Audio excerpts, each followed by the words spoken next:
Depuis avril 2018, l'ONG ERB met en exécution le projet Nyubahiriza, Respecte-moi en français, dans les communes d'Omabayi, Mugina et Rugombo de la province de Cibitoke. Dans ces 3 communes, le projet couvre 15 collines, soit 5 collines par commune. L'ONG internationale Oxfam Novib est le partenaire direct dans la mise en œuvre du projet Nyubahiriza dans le cadre du consortium composé d'Oxfam, CARE et Impunity Watch. Le projet visait à atteindre 6 principaux changements, à savoir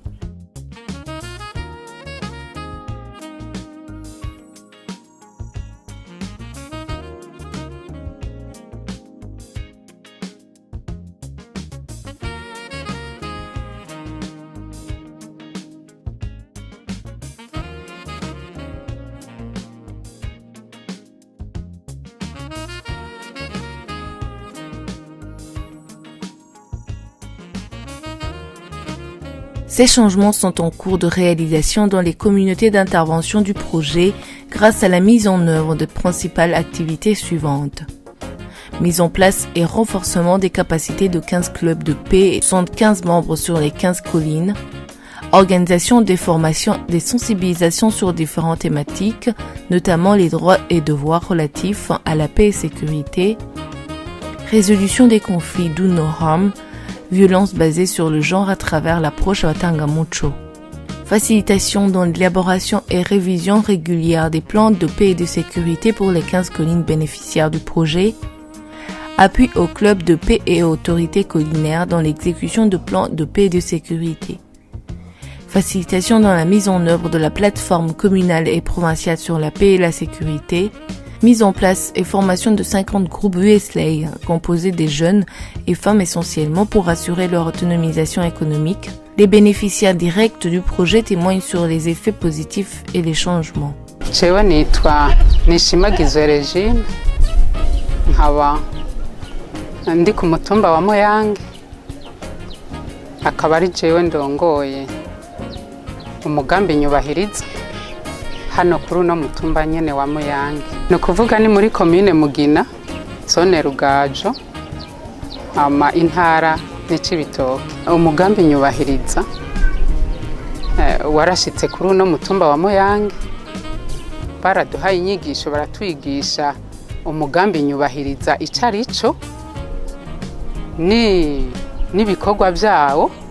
Tumaze kuronka izo nyigisho rero, baratwigishije ibijanye no gutsimbataza amahoro n'umutekano, kubungabunga amahoro n'umutekano, ibijanye no gutatura amatati bidaciye mu nguvu.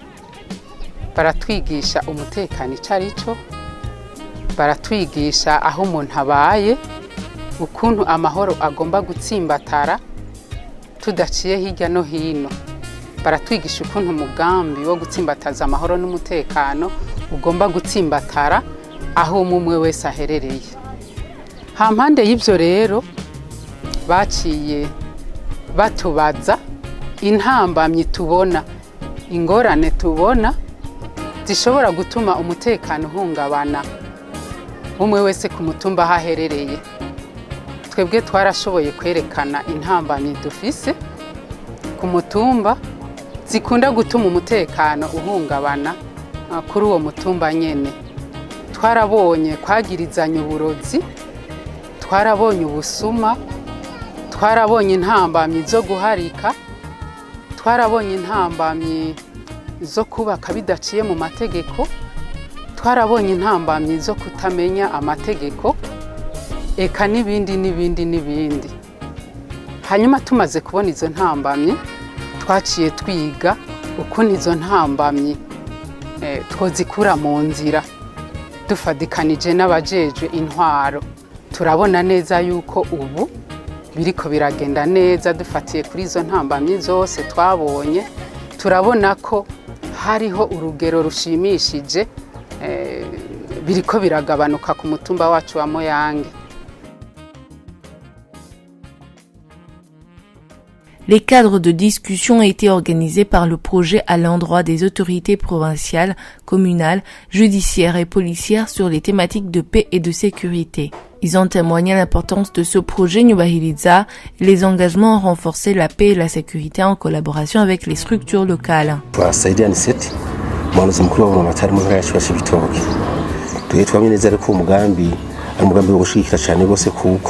udufasha by'ukuri ku mitumba kuri iyo mitumba kurira ku makomine 3 imitumba ishika 15 twari neza ko umugambi ari umugambi uzofasha by'ukuri kunywanisha bene igihugu gushikeye amahoro n'umutekano nk'abaseruka intwaro n'umugambi udufasha cyane kuko udufasha by'ukuri kubungabunga amahoro n'umutekano mu bene igihugu tujejwe kwa OPP and Wimana Wilfred nkaba ndongo igipolisi muri komine ya Rugombo twasanze izo nyigisho ari ngirakamaro na cyane cyane kubijanye no gutsimbataza amahoro n'umutekano iyo turonse nka twebwe ku ruhande rw'iwacu igipolisi abantu badufasha mu gutsimbataza amahoro n'umutekano biradufasha cyane gose na cyane cyane ko muzi yuko igipolisi kidashobora kugera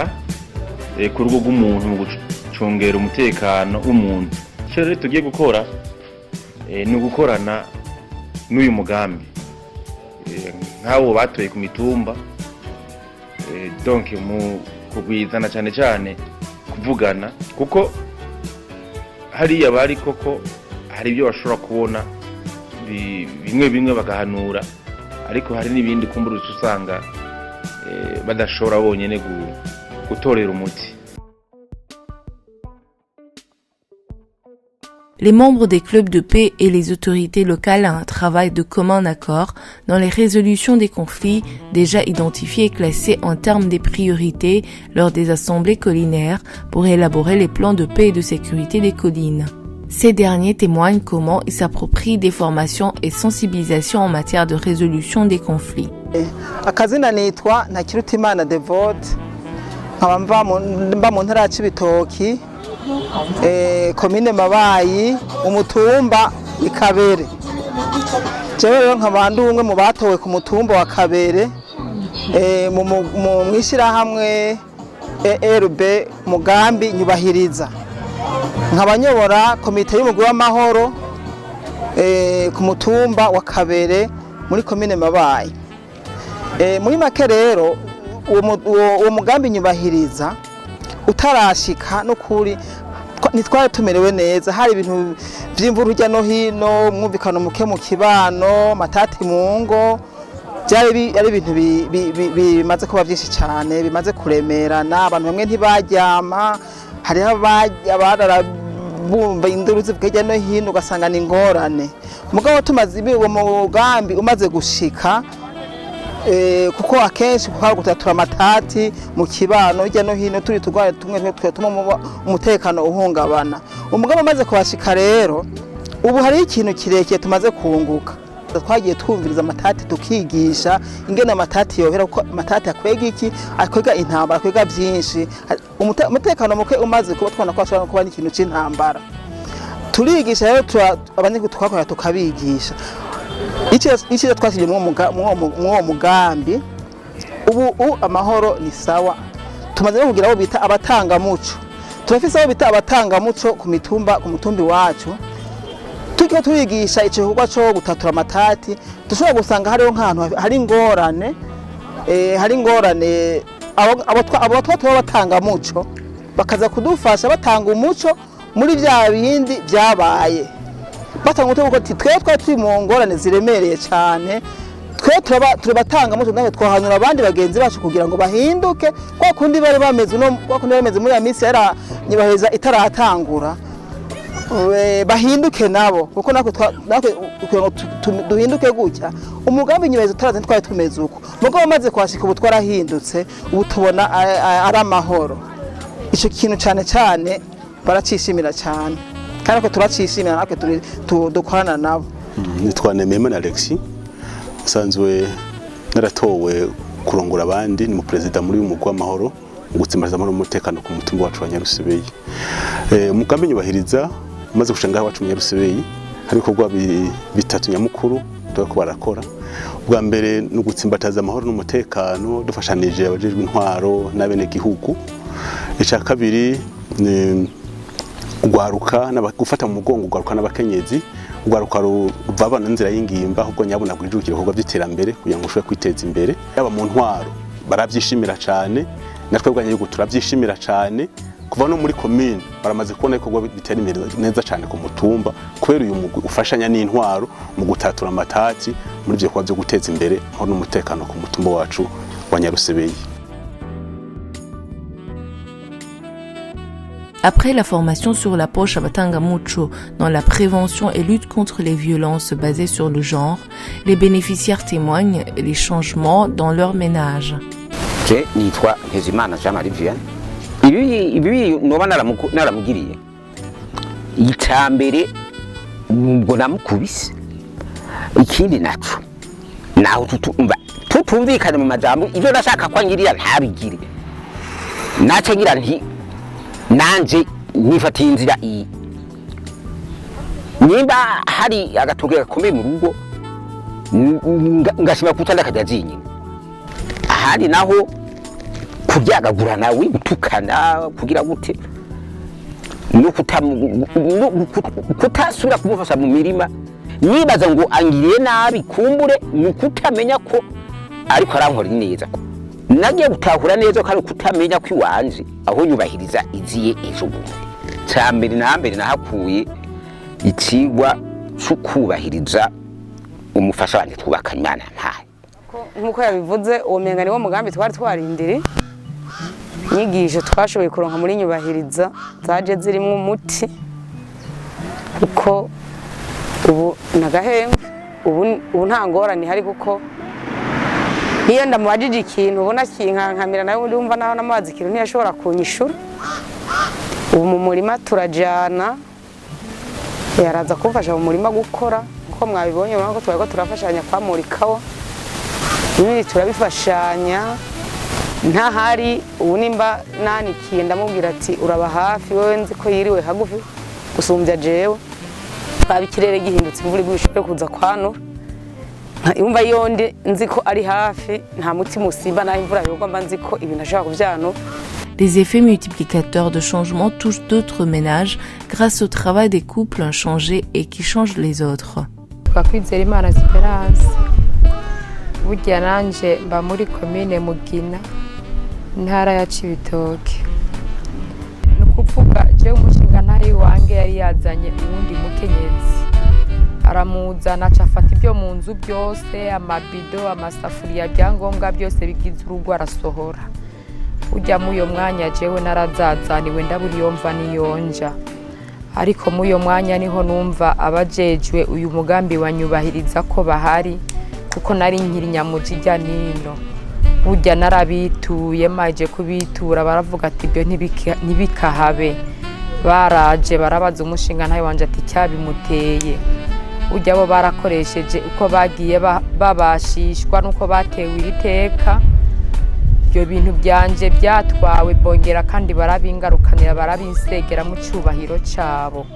Ibyo bintu byanje kandi nongera biragaruka mu rugo nubundi ntibyaheze hamaze umwanya nubundi yongera asubira azana uwundi uwundi amuzanye udusaswa twose twari mu nzu guhera ku mashuka yose arasasura arajana eka ibigize urugo byose aratwara intebe zose arakura mu nzu arasohora ariko nubundi kuko nari maje kumenya iyo nitura naragerageje ndagenda wa mugambi nyubahiriza kandi nongera ndabashikira bongera baragaruka uko batewe iryo teka bongera baraza barashika mu rugo baravuga ati ibyo ntibikahabe barangwaniriye muyo mwanya byangombwa byanje baratwumvirije hama ibyo naye natwawe mu rugo byongera biragaruka.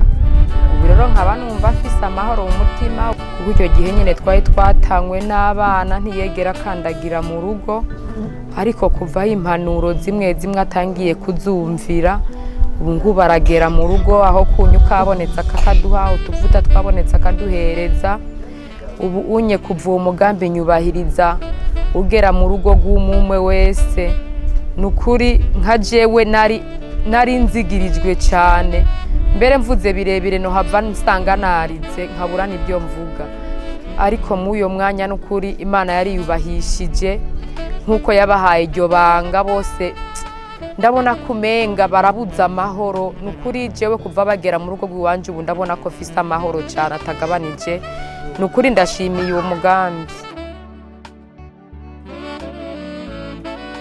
L'activité de l'épargne et de crédit communautaire Vesley vise l'inclusion financière des jeunes et femmes pour renforcer leur autonomie financière.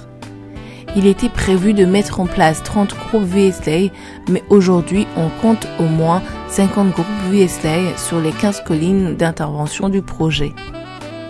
Les bénéficiaires de cette activité sont estimés à plus de 1250 personnes, composées majoritairement des jeunes et femmes.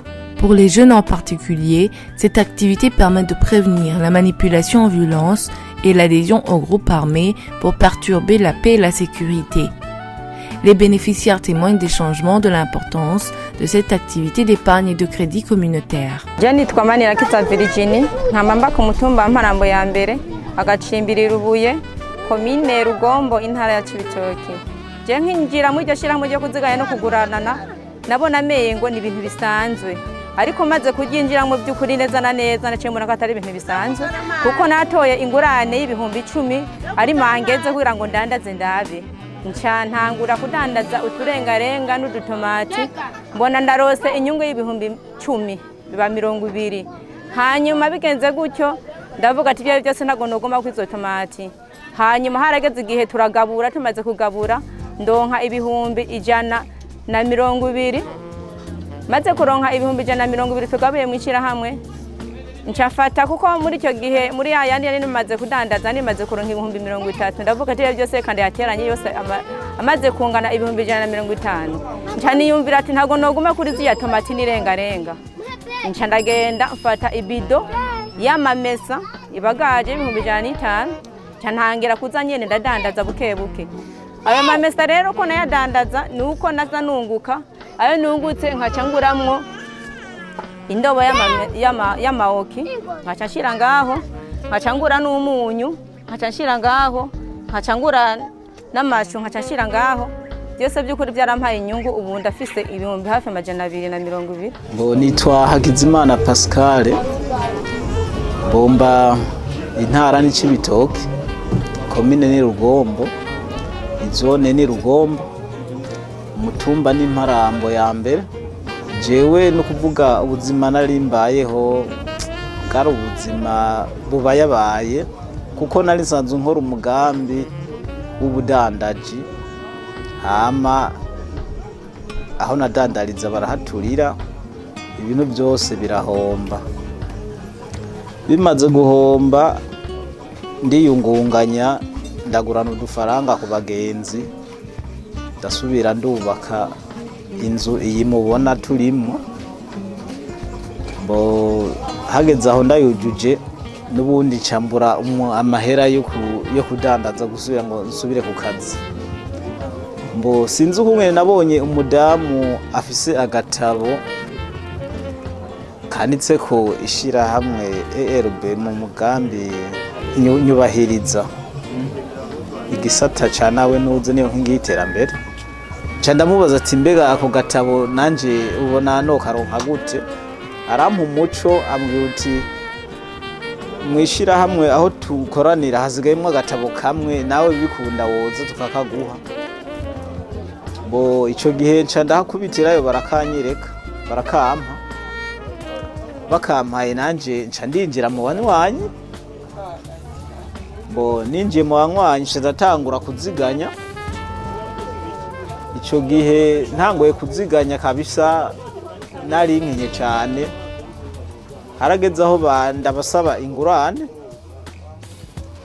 bo ingurane ico gihe bampaye ibihumbi 50 ibyo bihumbi 50 nagenda bidandaza ndabiranguza kubera nsanzwe nkora ubudandaji nyene ubu mubona bo ndabiranguje ndabidandaza kabisa bo bibandanya byunguka harageraho n'ubundi babinsaba ko nsubira kuyishura ndayishura maze kuyishura n'ubundi bace bangurana yandi 150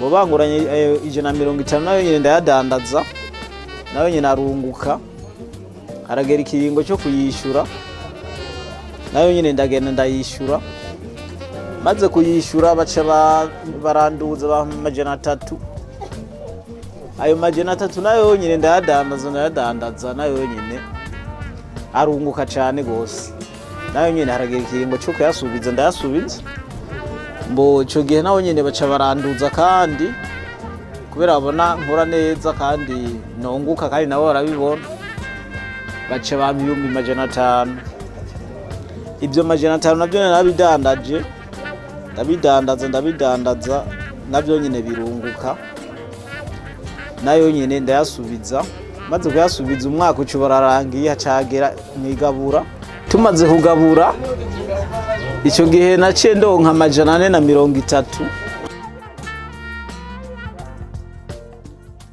Les clubs de paix réunissent un grand nombre de populations pour sensibiliser et éduquer la population sur les droits et devoirs des citoyens relatifs à la paix et à la sécurité, la cohabitation pacifique. Le tournage de films Ninde produit par le projet Nyubahiriza pour sensibiliser la population est fréquemment utilisé par les membres des clubs de paix. Aussi, le projet Nyubahiriza accompagne les clubs de paix dans l'exécution de certaines initiatives communautaires comme le football et danse.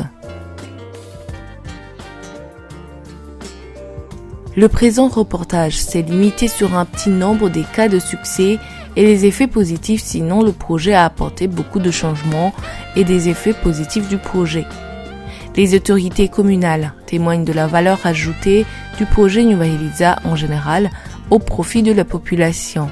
Je ni Kaderi Beatrice nkaba ndongoye komine ya Rugombo. Umugambi Nyubahiriza uramaze igihe ukorera ngaha muri komine yacu ya Rugombo mu ntumbero y'ibijanye n'umutekano no kwiteza imbere mu gisata c'abakenyezi no mu gisata c'urwaruka hari n'ibindi byinshi twakoranye ariko muri ico gisata nyene haramaze gukorwa ibitari bike cyane na cyane muri iyo ntumbero y'umutekano bijanye n'umutekano urwaruka ruramaze kubona neza ko ari rwo rukwiye gufata iya mbere kugira ngo umutekano utsimbatare aho ruherereye. Barabigishije ingene bashobora no kunywanisha n'abatanye cyangwa ugasanga mu ngo bajya bafise amatati baraberetse ingene bashobora kutaba muri ayo matati cyangwa n'abatandukanye kuba boshobora no gusubirana. Barabikoze ku mitumba bakorera kuko hariho abagiye barabishingira n'intahe ababikoreyemo ari muri Nyubahiriza ari nabo nyene babikoreyeko. Abakenyezi baratubwira kabisa nanje ndahibereye ingene batabana n'abagabo babo ariko umwe wese akaraba ico yofatira ko kugira ngo ayo matata ari mu rugo aveho. Hariho rero n'abatari bake bashoboye gushika kuri uyo mugambi. Ego si bose, hariho ibigonde hari ibigonde kandi uyu mugambi waje mu kiringo murantunga twari ko turahimiriza cyane ngo abene gihugu bandikwe ingo zubatse bidaciye mu mategeko bace mu mategeko. Urumva ko naho nyene byaciye bifasha kugira ngo ingo zimwe zibanye bidaciye mu mategeko baje kwiyandikisha kandi barabikoze abatari bake. Mu bijanye rero no kwiteza imbere naho nyene na cyane mu gwaruka baragiye barabahimiriza ingene bashobora kubicisha mu bijanye no kuguranana no kuziganya. Byo navyo nyene barabyitabiriye ku buryo biciye muri iyo migambi baza barahanahana amafaranga. Ubu barageze ku migambi yo kugira babicishije mu mashirahamwe yabo, mashirahamwe y'ugwaruka, imigambi yo kugira urudandazwa ruto cyo kimwe no korora ibitungwa bito. Ivyo kandi biriko biraza barabitanguye bariko barabikora turabona ko bishobora kuzobandanya bigira akamaro. Le projet Nyubahiriza se poursuit jusqu'au mois de septembre 2020. L'accent particulier sera mis sur l'accompagnement des clubs de paix à contribuer dans la préservation de la paix et de la sécurité, à la résolution des conflits et à la cohésion sociale. Aussi, les groupes VSLA seront renforcés et connectés aux microfinances. Un grand nombre des jeunes membres des groupes VSLA vont apprendre le métier professionnel pour assurer leur autonomie économique.